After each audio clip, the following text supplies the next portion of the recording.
সকাল সকাল চলে আসলাম পদ্মার পাড়ে, মাওয়া মাওয়া না শিমুলিয়া ফেরিঘাটের এখানে, সেই পুরনো ফেরিঘাট।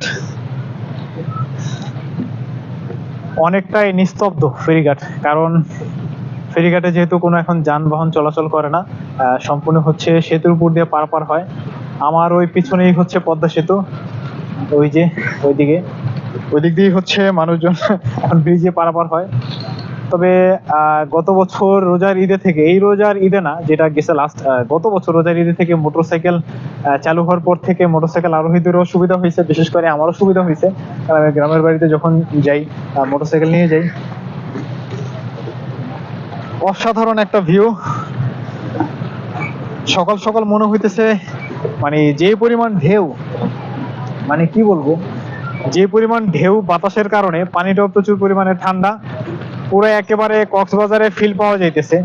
যেহেতু কক্সবাজার যাইতে পারতেছি না মানে এই মুহূর্তে, তো কক্সবাজারের একটা মানে আনুমানিক ফিল নিয়ে যাইতেছি বাসায় আর কি।